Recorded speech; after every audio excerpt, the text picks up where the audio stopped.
Hello, and welcome to this week's episode of Conversations on Conversations, where each week we explore a topic to help us have more powerful conversations with ourselves and with each other.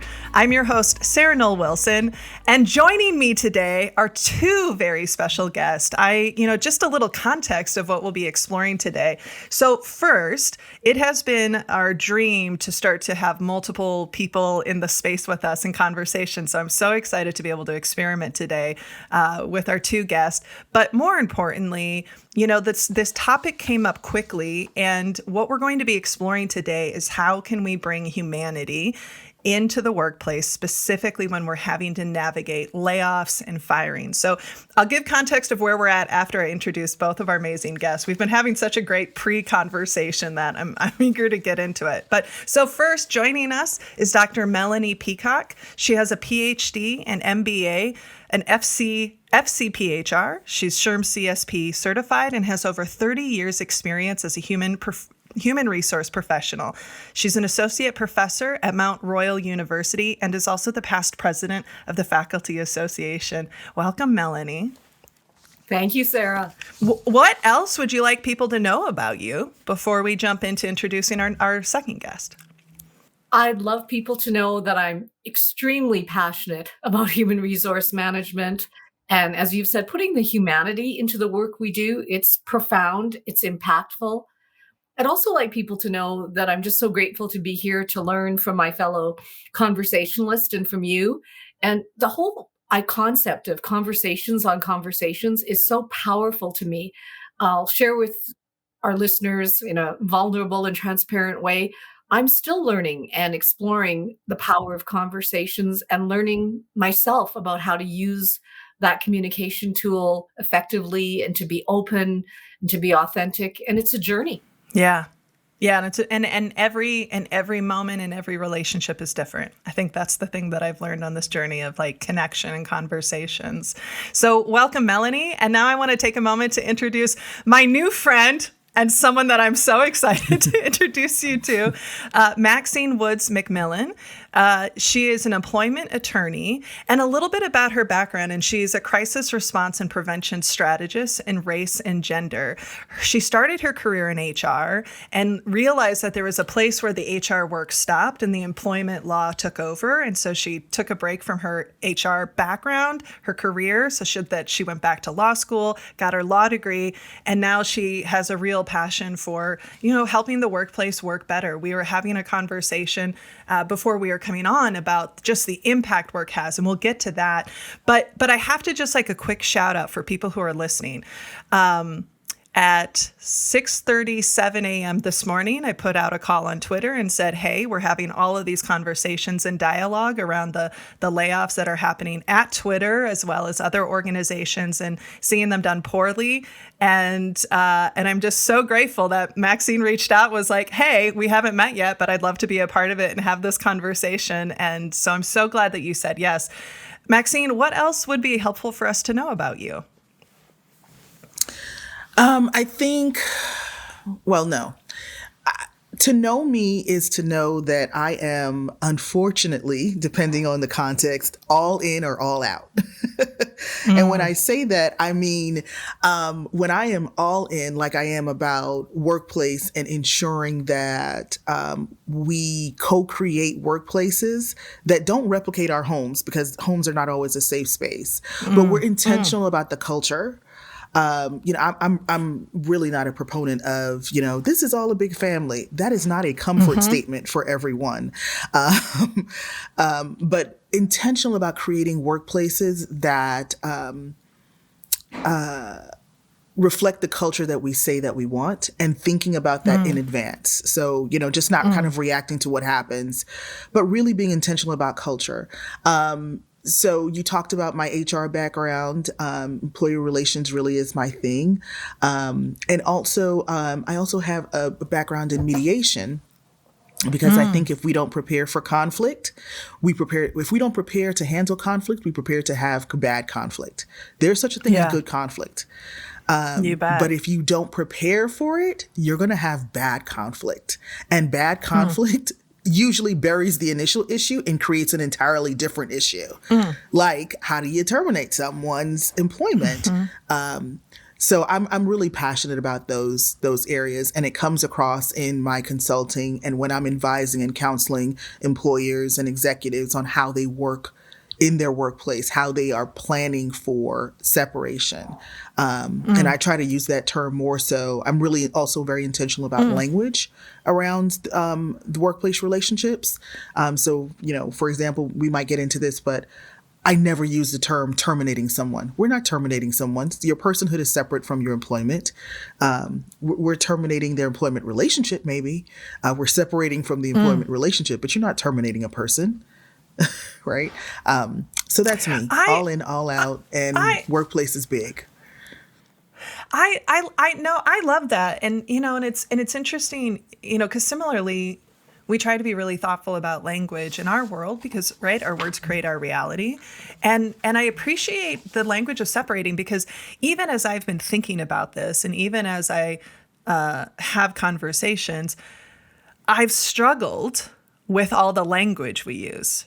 Staff reduction, right, termination, firing and layoffs, and I appreciate the language of separation that you're offering up. One of the things that I want to just sort of start with is this is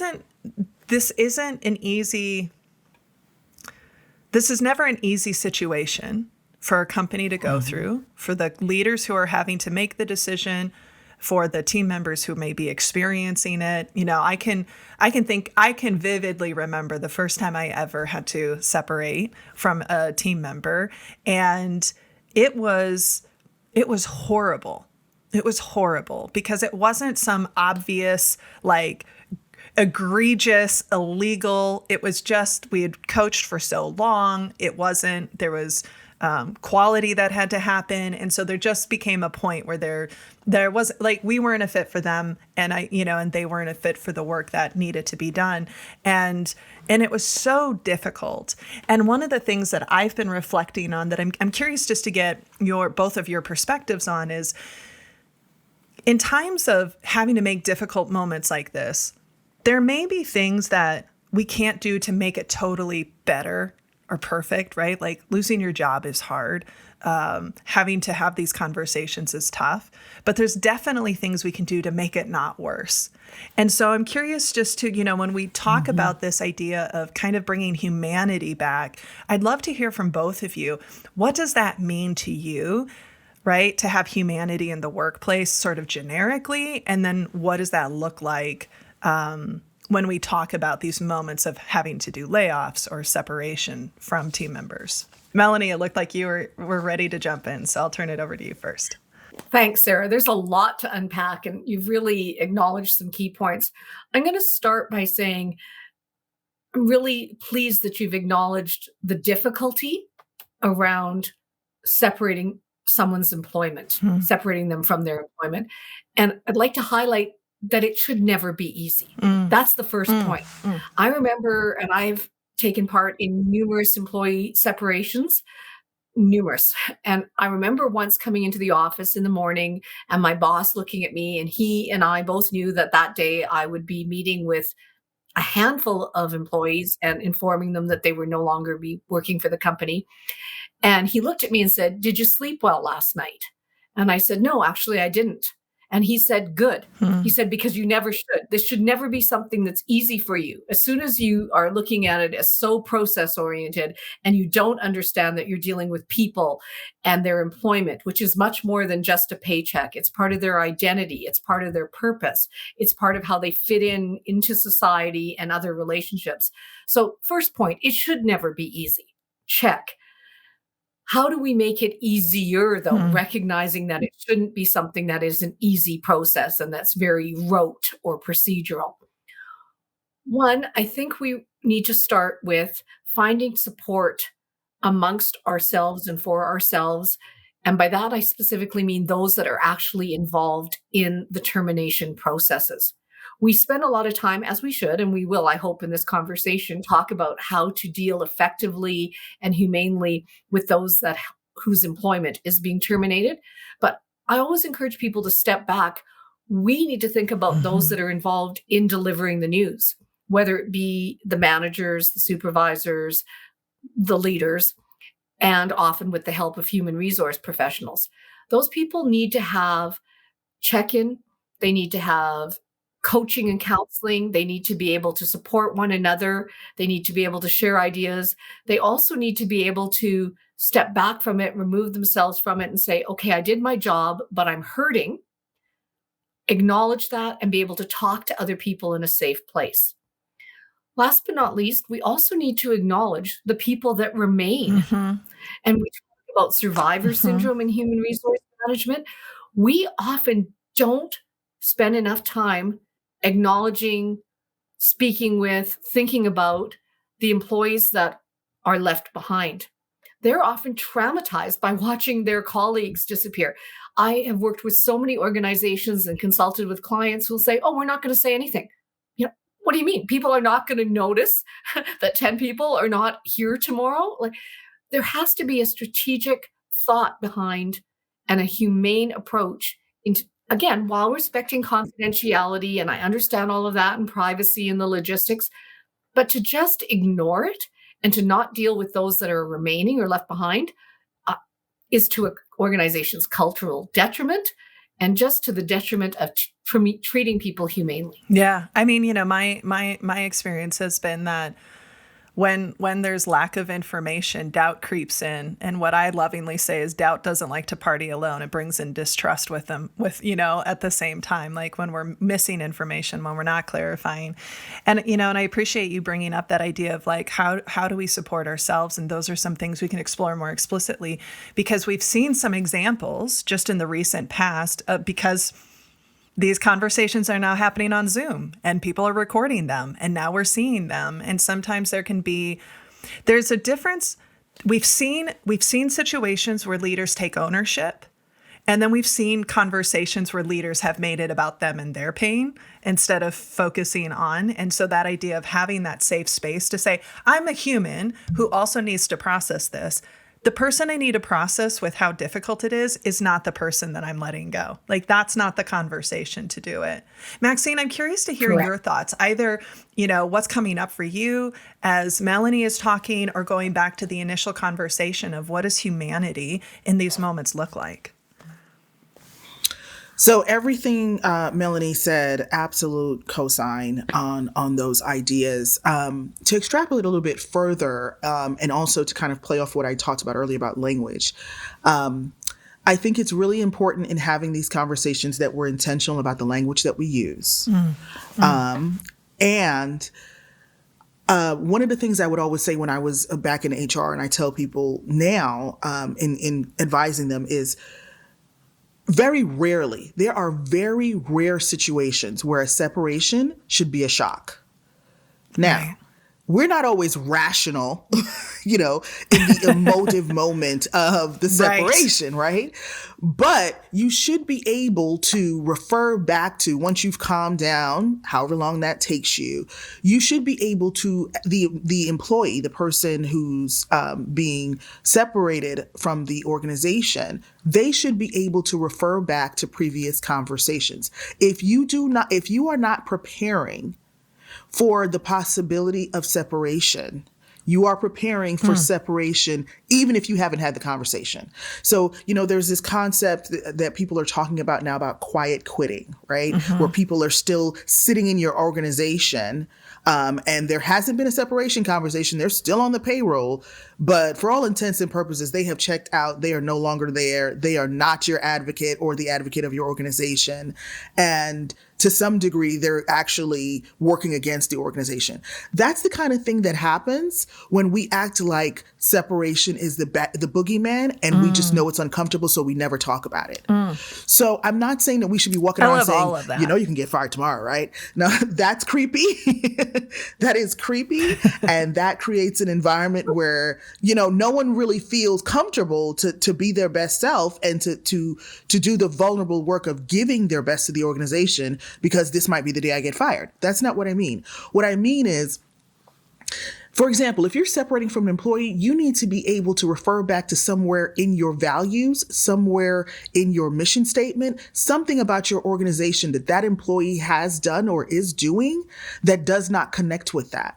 That's going to ring very hollow if you don't talk about your values on a regular basis. If you're not connecting your work consistently and constantly to your mission, to why we do this thing, so that when there's a breach of that continuously communicated contract, and I don't mean contract in the legal sense. I mean it in the interpersonal contract of how and why, when I don't quite feel like doing it on this rainy Wednesday morning, I drag myself out the bed anyway to do this because I have a connection to this gig other than it being a gig.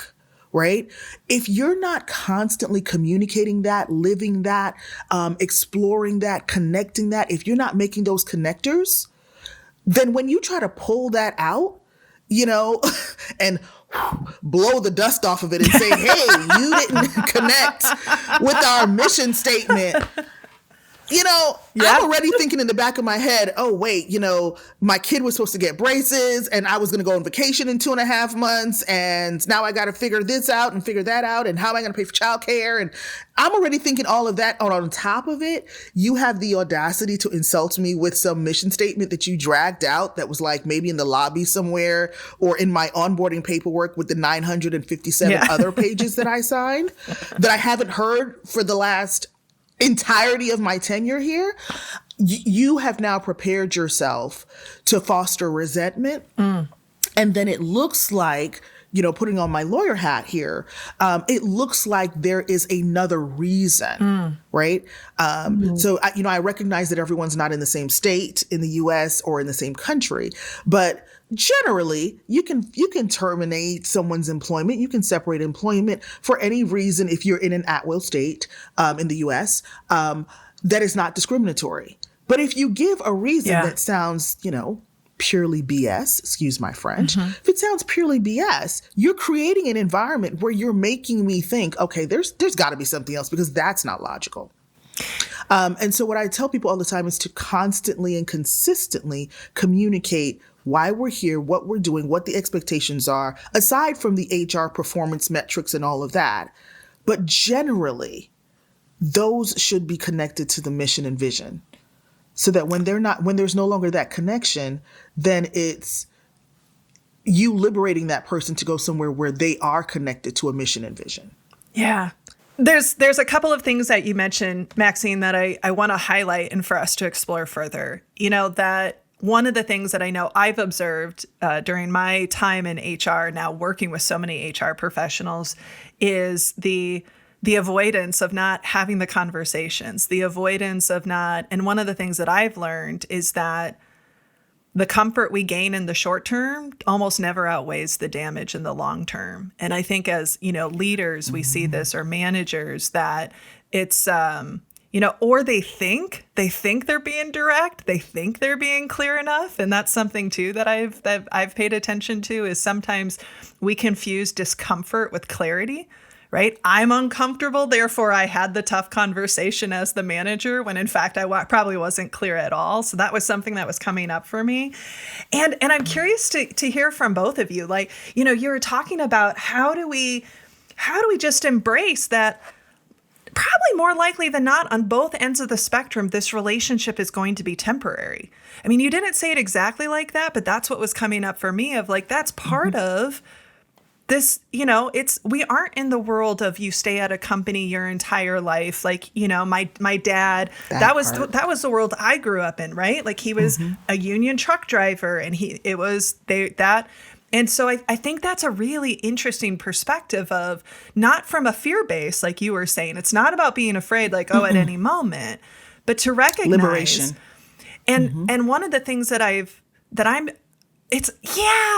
And because I think sometimes we can be so afraid, or I see people be so afraid to get close to their team members that they serve, to care about them, because they're like, what if I have to fire them someday? So they withhold care and concern. And I mean, so I have a lot of thoughts. So I'm just going to turn it over to the two of you to see like what's coming up for you, or Melanie, what's coming up for you as we talk about that idea of liberation. I think is really powerful.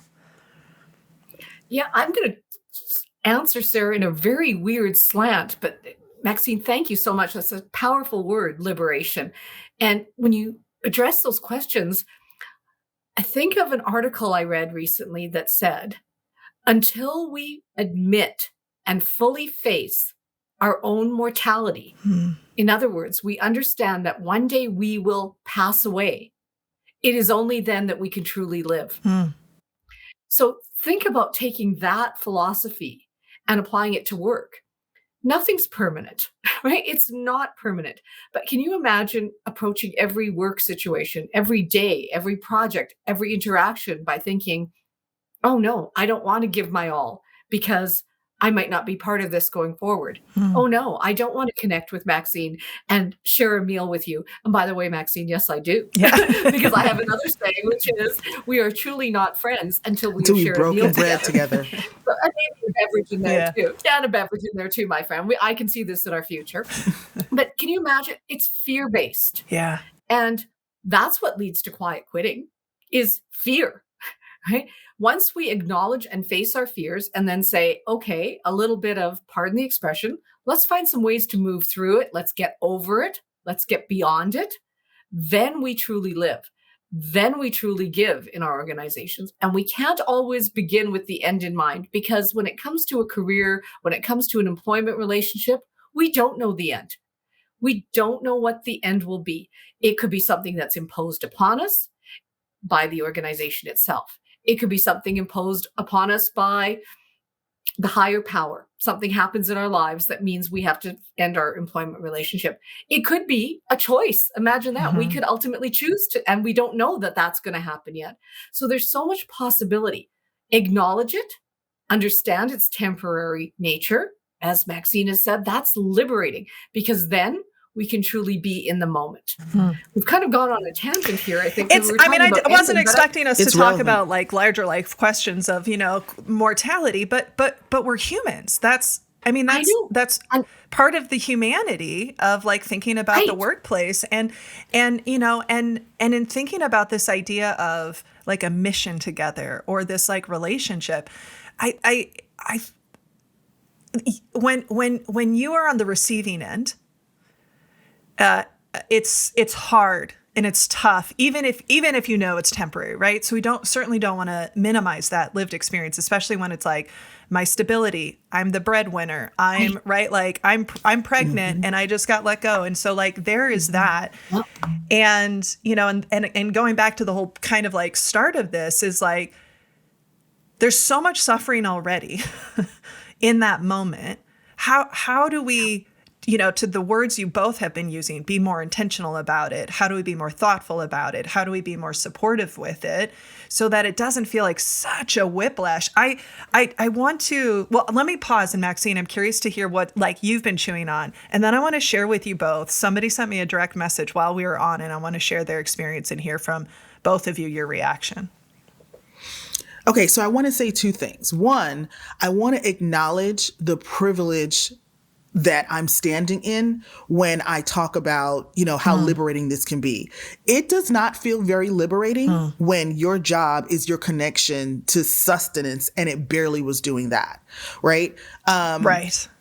I think that's incredibly important to acknowledge that the conversations around these how do we do it lend themselves to larger conversations internally about how we advocate to create the workplaces that need to be created and need to be sustained such that people are not tied to a job to survive and there's no net whatsoever, right? And that happens when we don't have, fair compensation, when we don't have laws and statutes and regulations that regulate how a person can communicate about another person such that reputational harm impacts how that person can move forward in their professional life. So I acknowledge that there's some privilege there in that conversation. Okay, I want to make that really clear. I'm not blind to that reality. The second thing that I want to say is, and I think it really came out of something Dr. Melanie was saying.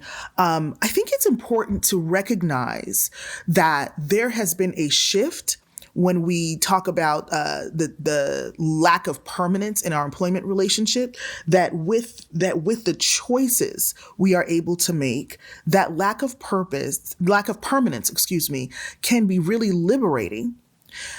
When we understand that our entire identity is not defined by an employer, that someone giving you a job and giving you a title is not the only title that brings value to your personhood.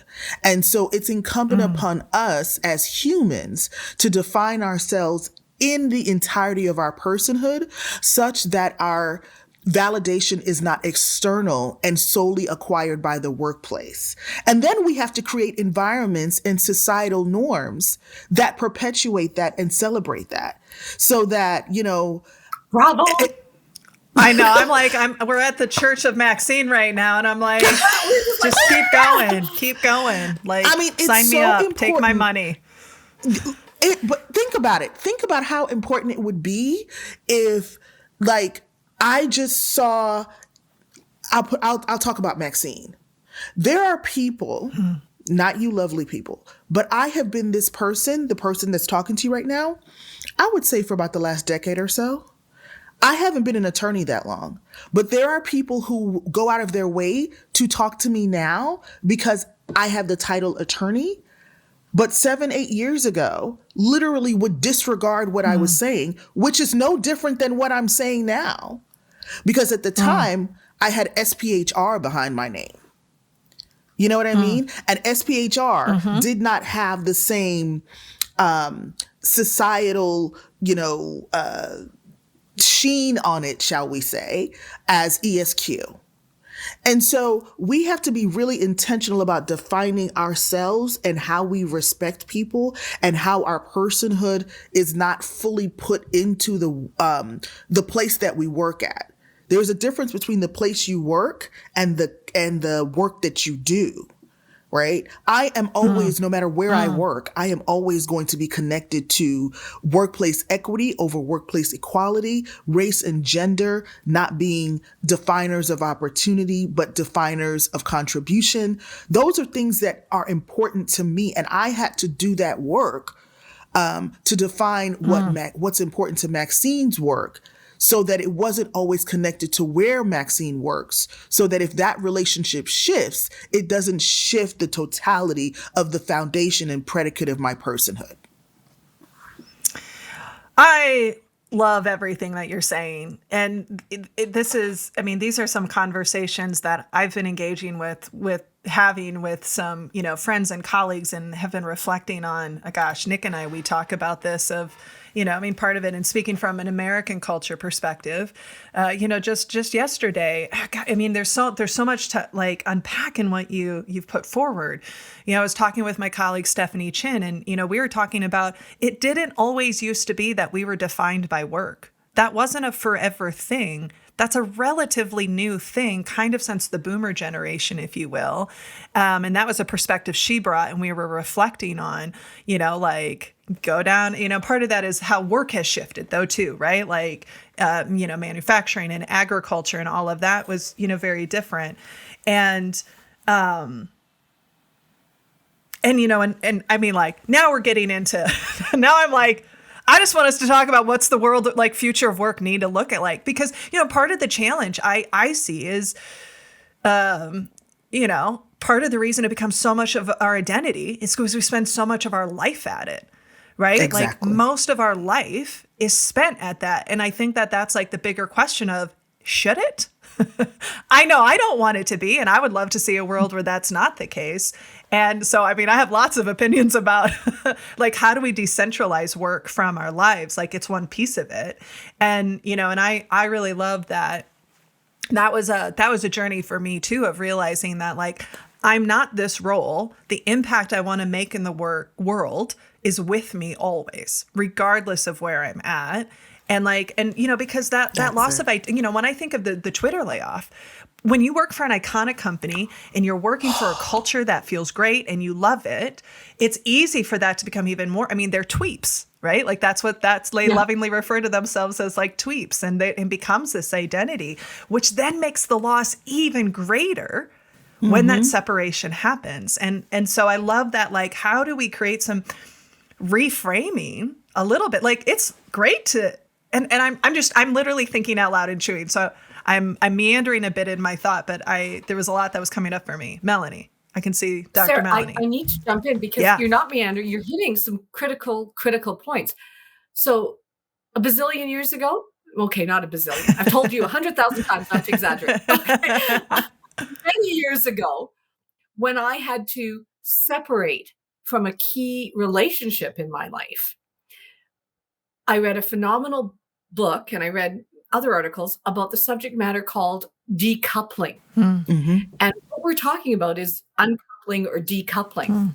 It's separating who you are from what you do, or separating who you are from who you're with, right? Your value and all that you can contribute and give is not tied to that one relationship or that one title or that one organization. But as you and Maxine have astutely noted, we're doing sorry, can I use this expression? You can beat me out. Piss poor. We're doing a piss yeah, you can swear on our show. That's fine. A piss poor job in society of understanding that and being willing to acknowledge that and talk about that. We began the conversation about separating someone's employment. So this is a form of uncoupling or decoupling. And we need to have those difficult conversations. We need to be willing to reach out to those we know that are going through this process. If we have friends, colleagues, and saying what you do and where you do it is not who you are. And we need to reinforce that and help them decouple. And that needs to be part of the process. Yeah. And there might be some real grief there for some folks too. I mean, like, as we think about how do we show up for people? Like, let's say somebody with who has been impacted. And, and again, there's layers, right? Like, let's talk about privilege. Like, if I'm the main person and now I don't have any income, I'm not thinking about purpose. I'm thinking about food on the table and a roof over my head and being able to, like, have gas in my car and all of that. And even for workers who will probably be okay, right? When we look at, like, the Twitter folk, for example, there's high demand for their work. There's companies, hopefully many of them will find their way forward. Hopefully, right? I mean, who knows in the world that we're in? I think we're just seeing the start. It feels like we're just seeing the start of what's going to be more of these types of announcements. But when we talk about the decoupling, right? And as we're talking about how do we create for ourselves and supporting others to help us see that our identity is in our job, right? There's also going to be loss. And, what I was starting to share is that even when I left a company that I loved to do something that I knew I was going to love even more, there was grief, right? There was a loss there. And that's something that I've had to learn. And I think that's part of what makes this feel, especially when we look at how do we have these conversations in the virtual world, in the hybrid world, and even before that. So I had precursored this, but I want to share with you something that somebody shared. And let me bring it up a second. This person on Twitter shared, the only time I got fired, they invited me to a meeting, walked in, they had the director of HR on Zoom, said we could see you on computer. They told me I was fired, asked for the keys to my card, and I was left stranded in a hotel. And when we and the reality is those moments I think are probably more the norm than not. And there's this with the abrupt shutting off, right? Like what we've seen with Twitter is literally people are just logging in to see, do I have access? Don't I? And if they don't have access, then they know they've been let go, right? And how we as employers show up in that moment on multiple levels says a lot about what's the value, like what's our values? Because if we're treating those moments so transactionally, my perspective is we're treating those hard conversations so transactionally. It's transactionally to protect ourselves, not necessarily to take care of the other person. Well, Maxine and I were both like, our eyes were like open like saucers. Wow, like, wow, and you hear stories, right, about people being let go, ironically, through a tweet, as we're talking about the Yeah. massive Twitter layoff. Through a sit in your desk in your office. If you hear a knock on your door, it means you're being called to a meeting. If you don't have a knock on your door by 11 a.m. on such and such date, you're safe. I mean, there's logistics about when you're doing mass layoffs, and there are operational issues to attend to, but there are still humane ways to do it.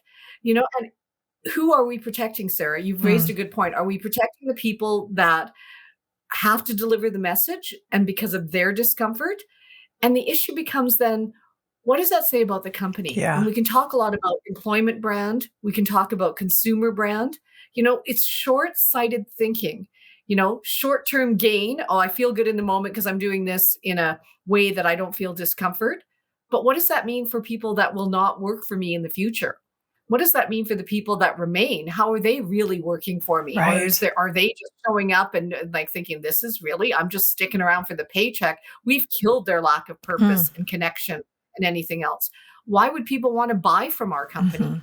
Services, products, anything, if they know that this is how we treat people? So these are strategic choices. Now, I'll close my comment on this, which might seem like a contradiction. All this said, one thing I've learned with the numerous terminations I've been a part of and consulted on is it should be a quick process. Sure. The termination process itself is not the time to be having those important discussions that need to have occurred. I know in the pre-conversation, Maxine had said, this shouldn't be surprising a person. This shouldn't be the first time, barring unforeseen circumstances. This shouldn't be news to them. It's amazing how it is. Sometimes they still are surprised. But regardless, the process needs to be quick. And it's not the time to be having the deep discussions. So because it is a quick process, as in not a lengthy conversation, there are and should be some supports available to the person, boom, boom, boom, very procedural. Even with mass layoffs, there is a way to do it humanely because we're not talking hours and hours and hours for each person. So quick is humane. But quick doesn't mean surprise, and I'm leaving you in a hotel room. That's a new definition of leaving someone in the lurch. Right. Yeah. I mean, it can be quick and thoughtful, and you can offer support on the back end, and you can do it in a way that honors like the person and takes ownership, right, from your perspective. Maxine, I want to know what you're chewing on. So I'm thinking of some of the practical things.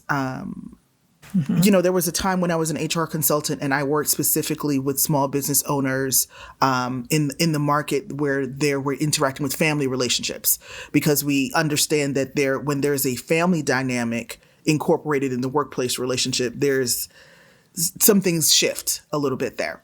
And so if you're a person that is in charge of this process, and it really should be a process, we have to make sure that we're clear that separating an employee from the organization, separating the employee's employment relationship, is distinct from the process. The conversation, as Dr. Melanie said, should be quick. The process is pretty extensive. If you're doing this right, it's kind of, so the way I think about it is it's kind of like a wedding, right? You get married when you say, I do, I now pronounce you, right? But if you've ever done a wedding, I remember at one point I was just like, screw it, we're married. Like I was just so tired of trying to make decisions about cups and glasses. And there's this entire process, and all of it is culminated with a couple of words that, the whole ceremony itself, depending on, religious backgrounds and all of that, the whole ceremony is incomparable compared to the planning process of the wedding. And the same thing should be happening in your discussion. The discussion itself should be relatively quick, but have you done the background work, and have you thought ahead to how this is going to impact the employee? But also, we live in a capitalist world, and you have a business to run. But so have you thought ahead on how this is going to impact your organization and the other employees?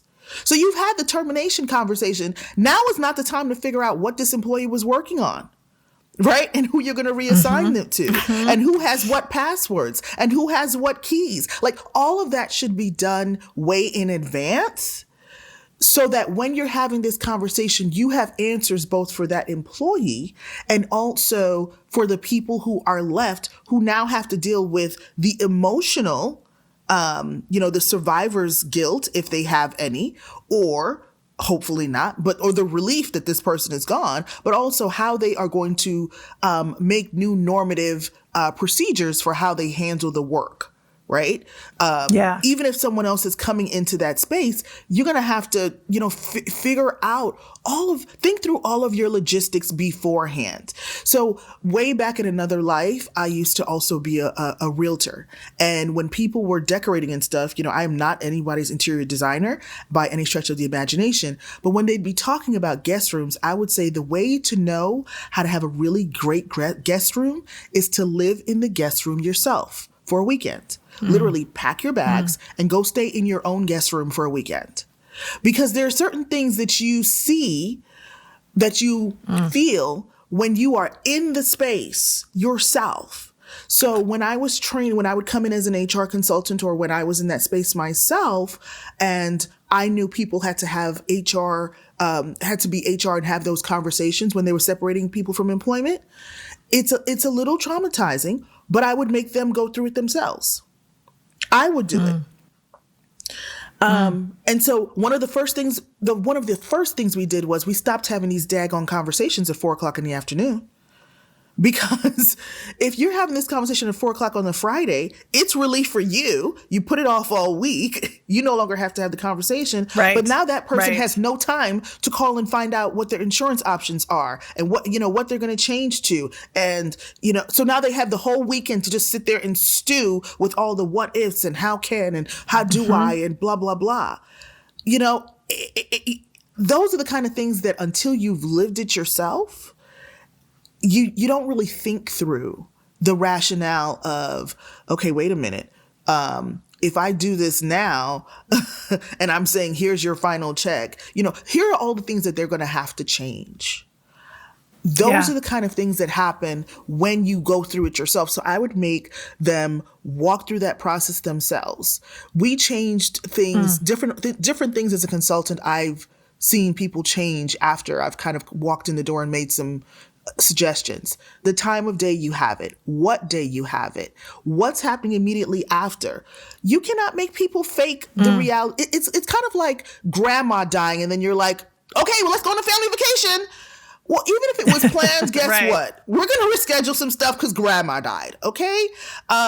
When someone leaves an organization, this is not the time to immediately go into great team building exercises. Let's acknowledge the reality of, like Dr. Melanie said, this person just left. Like, they sat next to me for 2.5 years. I went to their daggone baby shower. Can we acknowledge that the desk is now empty? And who's going to bring the donuts? And stuff that, you're not going to really recognize if you're not having those conversations. The other thing is, I know that there's this new workplace thrust towards, transparency, and we have translated that to our physical buildings. But how about we not have the separation conversation in the fishbowl conference room in the middle of the daggone floor? Exactly. We have to think and be humane, right? Like, why in the middle? Why zooming into somebody in a hotel room? I would even have conversations, and I love what you said, Maxine, about the planning. It's plan, implement. We'd have conversations. Should it be in their office or someone else's office with a closed door that nobody else is looking in? Because it's often easier for someone to leave. Do we need to have someone leave with them? Do we have cabs or Ubers or Lyfts available to take people home? I've done that because they're so shocked. We want to make sure they get home safely. And so then we arrange at our own expense to have their car, if they had a car, on site, dropped off at their home the next day or later that day. Thinking about understanding what supports are available to people. You mentioned not doing something on a Friday. Often that's, not prudent, especially if you know that someone lives alone and has little access to other people on a weekend. You've got to think through those things. Something as simple as looking in their employment file, if it doesn't have to be done on a certain day, don't terminate someone's employment on their birthday. Like it's silly things like that, but it's the thoughtful. I have seen Been it there. all. People will ask, what's the best day to sever someone's employment? There is no good day. You can almost answer it facetiously on any day ending in a Y. But that said, it's all that thought process into those days, timing, what kind of information, what kind of supports.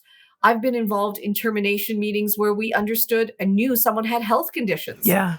And we were worried, even though they should know that it's coming, we know that they're the kind of people that would still be shocked. We had medical staff on site in case there was a health issue, not purely just to protect us from liability, but to show that we actually genuinely cared about the person's health and well-being.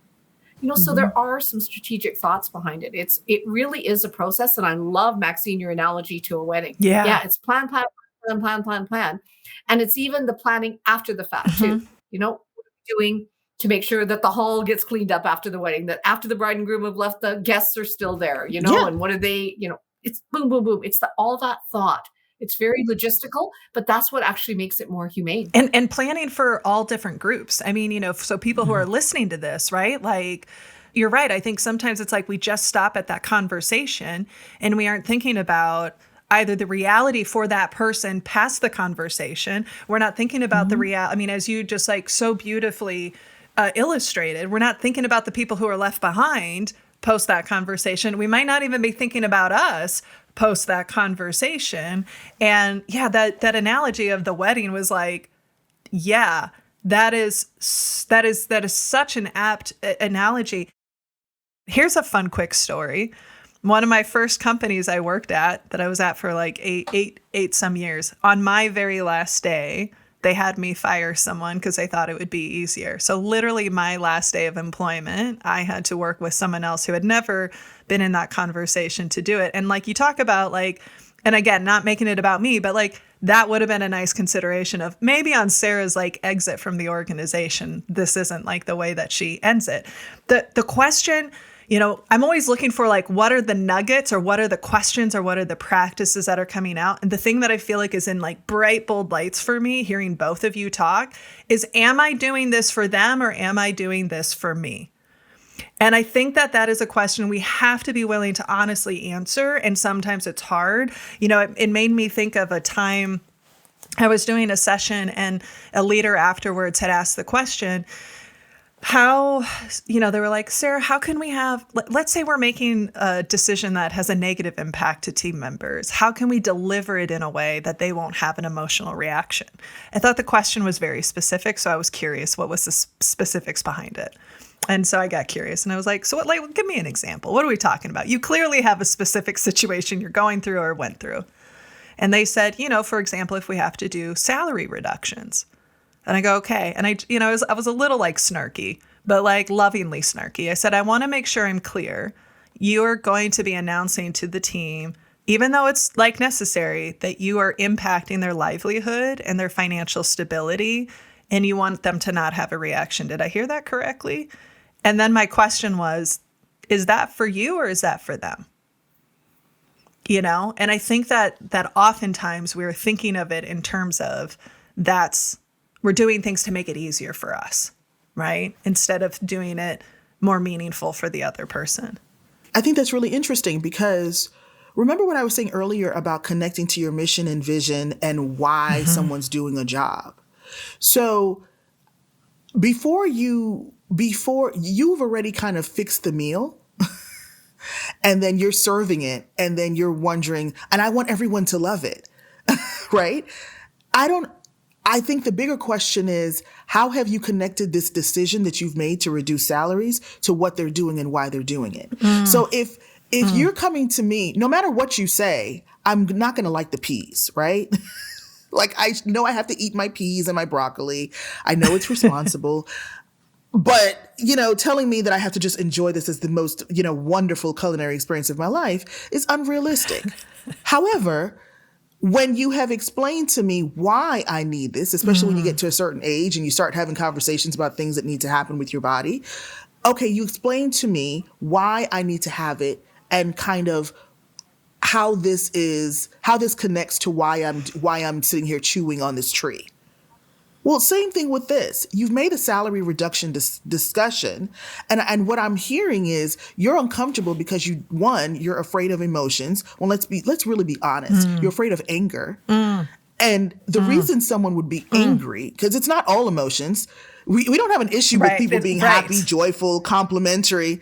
So let's be honest about what we're saying. You're not scared of emotions. You don't want them to not have an emotional response, because if they were like, yes, wonderful, go ahead, you would be great. You would love that emotion.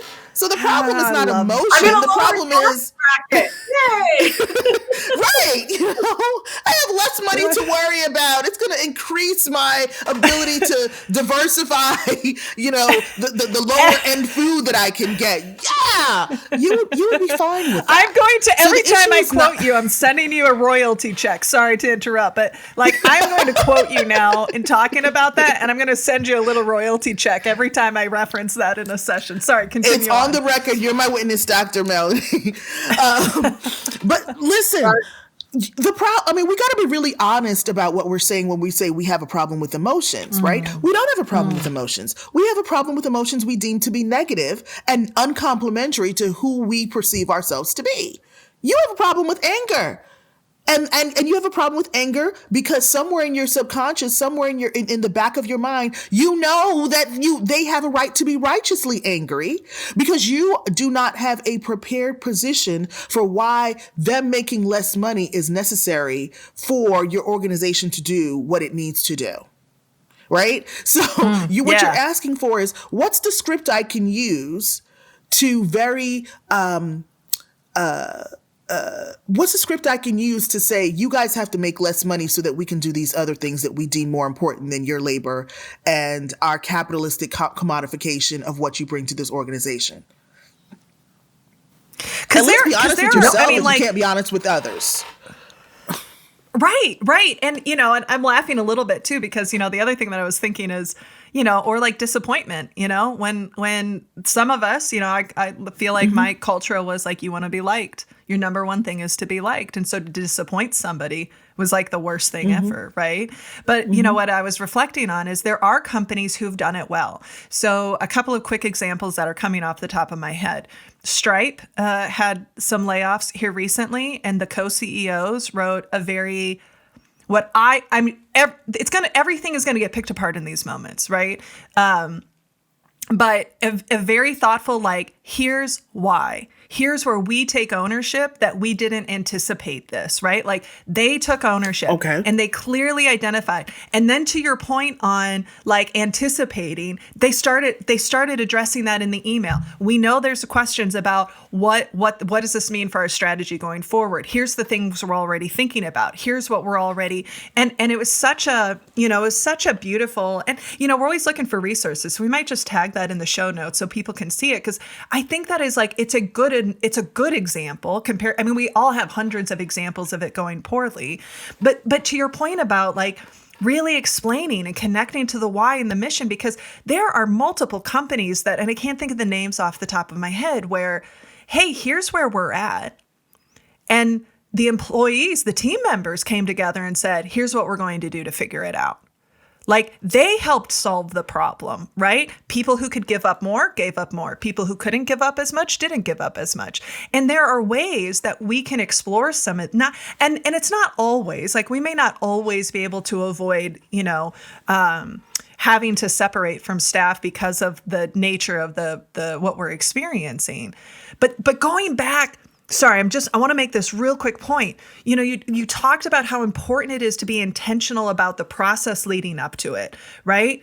And before that, the more intentional you are about your culture, the more intentional you are about communicating your values and building high levels of trust makes it easier. And as a business owner who has a team, we've had times where I've had to say, here's the reality of where we're at. Here's what I know. Here's what I'm committed to. but I need your thoughts in helping us like figure out how to get there, because I want to avoid this, right? Like that's easy. It's not easy, but shrinking the team would be easy, right? Easier than like, how do we figure this out? And so, I mean, and I mean, I feel like this is a full circle moment of like, if you're going to bring humanity into this moment, humanity better be a part of everything else you're doing as well. And our ability to have tough conversations, right? To have that psychological safety, to be able to like explore and to navigate. And yeah, I could talk all day about this. The quality of your external conversations are going to be determined by the quality of your internal conversations. Point blank, period. Yep. The quality of how you are interacting with your staff, with your team members during the employment relationship and at the end of the employment relationship, whether you are initiating the separation or they are initiating the separation, is going to be determined by how you are having conversations with yourself. So as you said earlier, you're asking, am I doing this for me or am I doing this for them? Am I making this decision because it works for them or it works for you? When I was a consultant, I would say to people, okay, it's just me and you. This is before I was an attorney, so there was no attorney-client privilege, but I said, it's just me and you, okay? I inject you with truth serum. Boop, and I would have a little play needle thing, in a kitty's doc bag. Okay, I've just injected you with truth serum. Why are you separating this person? More often than not, the reason that they gave when they called me in and we were all buttoned up with our suits is not the real reason. And I'm like, so let's deal with the real reason. You know what I'm saying? Because 9 times out of 10, we're looking at something that you allowed to persist so long that it's really not just impacting that person. So even if you were to separate that person, you still got that culture sitting there in your organization. Or you're dealing with how this person is impacted by someone else's action. And it's easier for you to deal with the impacted person than it is for you to deal with the root cause individual. Those are the internal conversations that you have beforehand so that you determine the quality of your external conversations. Because if not, when you get questioned externally, you end up, looking like a deer in headlights going hamina, hamina, hamina. And you either have to admit the vulnerable reality that I don't know and I don't have an answer, or B, and this is usually the default, especially when we allow, paternalistic capitalism to take over our conversations, you get defensive. Yeah. I think in moments of like, say you're making a decision about someone who's showing up in a way that's toxic or harmful, right? And that's why you're separating. There has to be some real reflection on the organization to say, and what was it about us that tolerated it for as long as we did? Right? Like, and I think that we call that courageous audits, right? Like it's easy to have comfortable interpretations. It's harder to have more courageous interpretations. And like the quick fix, the technical fix is like we've fired them. And then we don't have to do any reflection on like, and I think we could go on, and maybe this is a future conversation on the internal conversations. This is something we're really passionate about in our work, is like when I'm entering into a conversation that I perceive might be difficult or uncomfortable for me or for them, I'm always like, what's the impact I want to try to make? Who do I need to be in this moment? What do I need to do? What's my bigger purpose that I want to stay anchored to that's bigger than this moment? As somebody that's coming from me as somebody who's like, been raised as a conflict avoider, right? Like how do I find my voice and my courage? I've just found that like how I talk about it. So I want to shoot it over to Melanie, because you had some things to share as well. I love you both. Well, I was just going to say, Sarah, it's just a lovely segue to, not feeding those elephants, as you would say. And anybody who hasn't needs to check out the book. It's awesome sauce, as I like to say, but it's so true. And Maxine talked about emotions. And I think it's a good wrap up to what you were saying, Sarah, is that it's about a process audit, but I was going to say leaders need to be very self-reflective and be willing to look in the mirror and do their own audit. We might not be comfortable with emotions. What about as leaders, how are we comfortable showing our emotions and showing that when we are unhappy or when we're frustrated? How do we show that? Yes, there's still professionalism, boundaries, all those things. But if we can show authentically those unhappy emotions, I'm doing the air quotes, as Maxine said, yeah, but can we also show joy, happiness? Like, can we as leaders model that behavior? Yes. And so that when we want people to express emotions and be comfortable with it, I shared with someone just a few weeks ago, probably too much information, but I said, I can't count the number of times I have at different work locations had to go into the bathroom to cry, like shut the stall door and cry, because it's not appropriate to cry in front of other people. Right. It's still marked as a sign of weakness. It's unprofessional. And I'm not talking, just crying because of, oh, I didn't get my way. I'm crying because I was deeply moved. I was crying because something's impactful. I can still remember the first time as a faculty association president, I cried in front of the group, in front of, hundreds of people at a meeting. And I cried because I was exhausted. I was moved. It was important. It touched my heart. And what's still to this day, to me, I sometimes say to people, oh, I'll always be remembered as the president who cried, because nobody had ever seen that before. But what was interesting to me was the reaction of people. Some people just couldn't handle it. Yeah. They actually literally ran away. It was time for a break in the meeting. Tissues aren't for you. They're for me, but I'm passing them to you so you can clean yourself up. Yeah. Yeah, exactly. And scurried away. Other people came and said that was impactful. Anyway, the point is, as leaders, we have to be able to say, am I modeling the desired behavior? I love, Sarah, the whole episode could be called, am I doing it for them or am I doing it for me? It's beautiful how you've summarized that and taken Maxine's profound comments and just melded them together. And part of that is that self-evaluation and that self-audit. We call it conscious leadership. Yeah. I feel like, topics that would be worthy to explore: professionalism and who that's actually designed by and for, and how that limits those of us that aren't defined by that, right? Like emotions in the workplace, real vulnerable relationships in the workplace. We did a really interesting conversation that I think has stuck with me with a gentleman. His name's Nick Papadopoulos. He's a coach in New York who specializes in masculinity and the role that toxic masculinity plays in keeping men from having intimate relationships. And when most of our senior leaders are still white men, and that culture is there, it's like, well, no wonder we have some trust issues. No wonder we have challenge. I mean, and that's not the only, right? I understand that, but there's layers to this. And ultimately, what I'm leaving this conversation. Well, one, I'm leaving this conversation going, there needs to be a part 2, 3, 4, 5, and 6. And just, I think for me, it's and what I invite people who are listening is, work hasn't worked for most people for a long time. And and we may not have total control of changing it, but where we do have control over, how do we start to make those changes for ourselves or with other people, right? How do we, I think, Maxine, you were saying it earlier of just the workplace that we want, to create, where people can show up at their best, and just thinking through how, and it's about intentionality. It's about, owning impact, not just good intentions. It's about owning the impact, being thoughtful about it. And I want to put it back, final thoughts from the two of you, because I want to be respectful of your time, and it's clear that we could just keep talking about it. So we're just going to have to do another version. But what are some final thoughts that you want to share as we wrap up this conversation together? My closing nuggets, I'm going to steal. I call it R&D. I rob and duplicate. Sarah's words.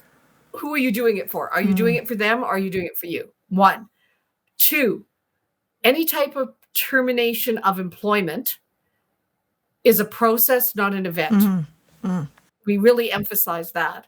3, the third nugget that I'm taking away is about the humanity for ourselves and those that have to deliver the news, humanity for those that remain behind after a colleague is let go from an organization, and humanity for those that are losing their employment.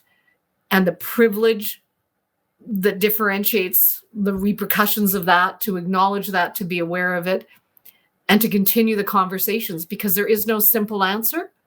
And that's the fourth point. There is no easy one-size-all-fits answer. And so the conversations need to continue. Closing arguments from Maxine. So first, no new news. The end of the employment relationship, there should be no new news. Do not bring out the mission and vision stuff, now. If you haven't been doing it the entirety of the employment relationship, just keep it in that desk drawer that it's been in and just, continue to do what you've been doing thus far. No new news. If it's performance related, then you and your HR professional in whatever capacity that person works should have been managing performance such that you can refer to, well, we've worked through this and we've had these conversations and et cetera, et cetera, et cetera. And we've come to a place where, this is no longer serving us. So no new news at the end. We don't do new news at the end. So that's number one, or point A. Point B is circling back to something we talked about earlier, and I'm really, really big on this. Making sure your language does not dishonor who this person is as a person. And so this is a big thing for me in hiring, bringing someone into the organization, the entirety of their relationship. So, for example, I don't use the term boss. Especially as, I live in this world in the fullness of who I am in every aspect. So as a Black person, as a woman, no one is the boss of me. Now, my role may report to your role, right? I may report to you in my work capacity, but you are not my boss, right? And you are not under me. Right? When people reported to my role, I said just that, because they don't report to me as a person. They report to the role that I am in, right? Their role reports to my role. So what that does is it helps us separate our personhood from our workplace relationships. And then if you keep using that kind of language throughout the employment relationship, at the end, we don't terminate people. We separate roles. Right. And it may seem, wow, why are you picking and making this language, you're making it all about language, everything's so PC. But what it's so important to do, it's important to start to define a person by their personhood and not by their profession, not by the role that they operate in an organization. So that if there's a shift in that role, it is not a shift in, as I said before, the predicate of their personhood, right? So you want to be really intentional about the language that you use throughout the employment relationship, so that when you start, because the only thing worse than using that kind of language is now listening to us and writing this down and using it as a little script at the end of the relationship, during the separation conversation, right? Because now it doesn't ring true. Now it sounds like, did you hear Frank in that meeting? Like, what the hell was that? He doesn't talk like that. And now on top of everything else, you feel like an alien just came in, zoomed, slurped up Frank's body, took over his body like the body snatchers, and fired you from your damn job. It was like, it was bad enough I lost my job. You clearly took that HR training. Yeah. Exactly. Like, so he went somewhere and got some snippets and put them together to tell me, hey, you're out of here. Right. So you want to start thinking about what you want to be your authentic self at this very vulnerable moment. And also be mindful of passive language. Like, the company is not separating. The organization is not separating. We, people, use pronouns. We're individuals. Because you know what? When this person showed up every day, when they left their kid sick to come to work, when they juggled and had their laptop in the bathroom with them while their kid was throwing up, not that I've ever lived through any of this, when they came in after church on weekends, when they ate dinner with their laptop at the table, all of that stuff, an entity didn't do that. An individual did. Honor that individual in that moment. And last but not least, you end at the beginning. And And I'm going to be gently and lovingly placing my mic down because I just dropped it. I want to thank you both so much. Well, okay, real quickly, I just have to feel like I have to say this. When we go to like internal, what you were saying is like that language change can't come until we see the power shift change, because we know that there are people who are in positions of power and authority who do see the subservient, who do see the right, like the I don't know how to articulate, but they see the like hierarchy. And I remember the first time my last boss, like the last person, I would lovingly call her my boss, but the last person I reported to, I remember her saying, "You and I are equals. It just so happens that my job is to help you stay organized and focused and prioritize what your job is." And I'd never had, and now that's how I show up, right? And work to show up is like, we're all in this together, folks. It just so happens that my responsibility, my tasks are this. And there's a reckoning. There's a real, again, that honesty of like, you cannot use the language if your belief doesn't follow it, right? If I believe you are less than me or below rings me, hollow. Right. It's inauthentic. So again, that's inauthentic. It's a conversation for another day. I want to put out there to people who are listening that if there are questions that come up for you, or things you're curious about, or you would like to get additional thoughts from Dr. Melanie and Maxine, send us an email at podcast@sarahnollwilson.com. And if we can get some good questions coming, we, would love to have a continuation of this. It's going to happen anyway at some point. But if there's specific things that you're curious about, reach out to us and we can work those into a future show. All right, my lovely fellow humans, we always end on this question, and hopefully you have time to hang with me. But we always ask, in the spirit of talking about conversations we have with ourselves and with other people and how transformative they can be, right? The language, how we're thinking about it, how we deliver it intentionally. So for each of you, I would love to hear, what is a conversation you've had with yourself or with someone else that was transformative for you personally? Okay, I'll jump in. The conversation I had recently with a very dear friend, we talk about issues, we, dive deep. We're very philosophical. We read, we compare notes. We try and solve the world's problems, all those kind of good things. It's not a regular, Saturday afternoon chat with a dear friend. And during this conversation, I began to share with her, and again, I want to preface this. This is a very good friend who I've known who discovered as we started counting, which we should never do, but 20 years of friendship. I was sharing with her some very detailed and clear examples of misogyny and racism that I've experienced in my life. And she was shocked. And the conversation was transformative because she said to me, "Wow, we've been friends for 20 years and you've never told me these things. Why? Why have you never told me these things? And more importantly, why can you tell me now? And whatever that why is, let's embrace that. Let's leverage that. Let's continue with that."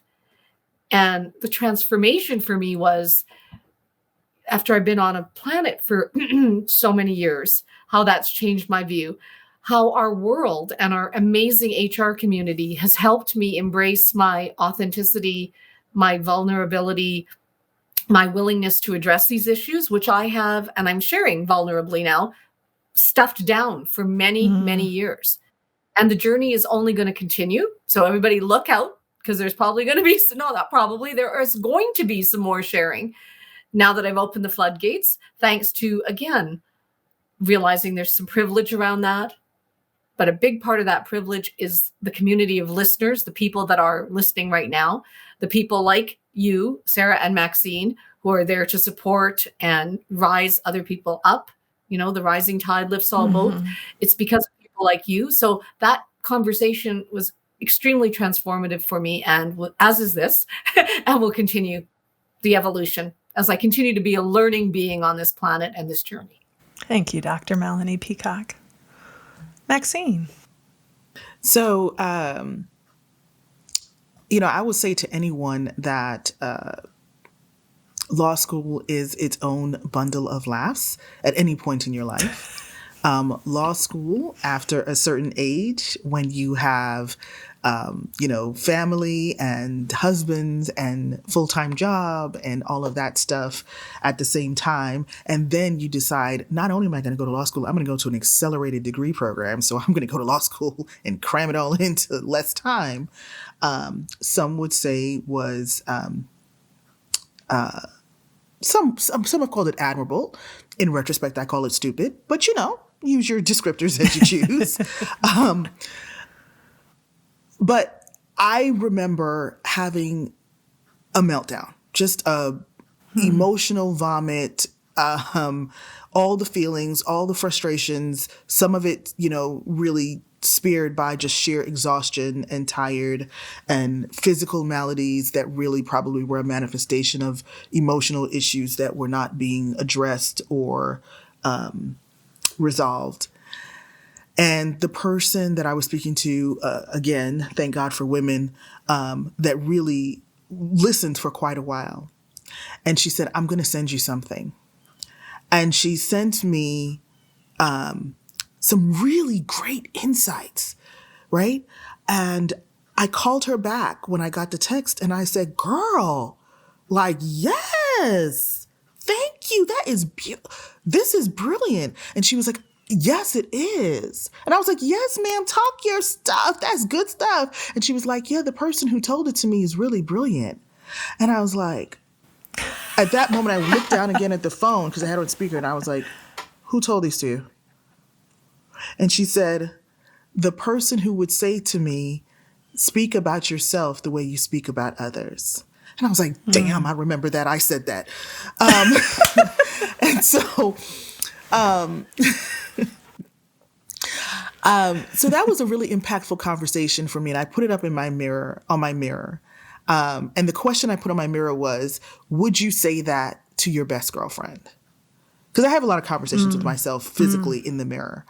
And so the question I asked was, would you say that to your best girlfriend? Would you talk to your best girlfriend that way? Would you see it that way from her perspective? One of the things that I do really well is seeing the best of people at their core. And finding ways to communicate that. So that's helped me in hiring and resume writing for job transitions when I was in HR, that kind of stuff. And it also helps me in legal relationships when, we have to kind of figure out how best to address a situation. I read people fairly well and I can kind of see the uncommunicated stuff. But I have not been doing that really well with myself. And so that for me is at the forefront of my mind as you ask that question, is being as benevolent and intuitively seeking for the good for myself as I am for other people. It's not a skill that I have honed incredibly well, but I'm working on it to get better at it. So I love it. Thank you both so much. I mean, just a huge thank you. I mean, you've given certainly even more time than we had planned. You brought your heart, you brought your expertise, your experience, your insights, your wisdom. I'm a bit overwhelmed, if I'm being totally honest. I'm feeling a little misty in getting to spend this morning with you both and talking about such important topics. And, and I think the thing that I just want to say to both of you is I'm really, really grateful that the world has leaders like the two of you and that you chose to share some time with all of us. So for just the deepest gratitude for both of you. And thank you so much for being on the show today. And thank you for having me. I mean, I look at Dr. Peacock's resume and that makes sense. I mean, my God, Dr. Peacock is pretty impressive, but thank you so much for having me and allowing me to share my ideas. And thank you for being brave enough and obedient enough to have this platform, to have these kind of conversations. Communicating about our communication is itself its own communication of love. So I'm really appreciative of you for having this platform and for inviting me to be a part. Thanks for saying yes. Yeah. I echo that 100-fold. And I'm just so grateful, Sarah, to you for many, many things. And Maxine, I've learned so much from you today. This is not the last time. No, we're this is happening. Yeah, we're getting dinner. I'm dragging Maxine into my classrooms, into my coffee chats. You'll be interfering with the voices in my head later today because so many of your comments I can't get out of my head. But I really did just profound thanks. And Sarah, I have to close by saying, we can thank you for the platform and the conversation and all that would be true. And I hope when I say this, it's so authentic and genuine. It sounds trite, but it's so authentic. I want to thank you for being you. You are one of the kindest, most just giving people that I've had the pleasure of meeting. I remember since we've connected through the HR community and online, one day I was speaking with my partner and I said to him, this woman is sending me a musical interlude because she's asked if anyone needs an uplift and I'm tired and I needed a heart break. I needed a heart uplift and I played it over and over again and I laughed and I teared up and I said, isn't the world lovely that people like Sarah Noll Wilson exist and remind me of what is good? We'll just, we'll all be like, story. Maxine, well, thank you. And Maxine, if you want any accordion concerts sent your way, I'm always happy to do that. But it's what we focus on grows in this world. And it's just been a treat to be able to focus on the world with both of you. Our guest this week, as we completed part 2 of our conversation, has been Maxine Woods-McMillan and Dr. Melanie Peacock. I'm so grateful that they said yes. This was fun for us to explore what it's like to have multiple guests on the show, and I hope you enjoyed it as much as I did. And we want to hear from you. You can reach out to us at podcast@sarahnollwilson.com, or you can find me on social media where my DMs are always open. And we'd love to hear what resonated for you. What are you taking away from this? How are you thinking differently, or what questions do you have? I know there's a number of things. I think the big thing I'm chewing on is just how thoughtful we need to be about the whole process and making sure we're thinking through all of the areas that are impacted and what does that look like. If you would like to support the show, please consider becoming a patron. You can visit us at patreon.com/conversationsonconversations, where not only your financial support sustains this podcast and the incredible team that makes it possible, you'll also get access to some pretty great and unique swag and benefits. Thanks to our incredible team who makes this podcast possible, to our producer, Nick Wilson, sound editor, Drew Knoll, transcriptionist, Becky Reinert, and our marketing consultant, Caitlin Summit Nelson, and the rest of the Snowco crew. And just a final thank you to Maxine Woods-McMillan and Dr. Melanie Peacock. They are both incredible humans that I am so fortunate we were able to be in conversation together about such important things. This has been Conversations on Conversations. Thank you so much for listening. And remember, when we can change the conversations we have with ourselves and with each other, I really do believe we can change the world. So with that, please make sure you rest, you rehydrate, and we will see you again next week.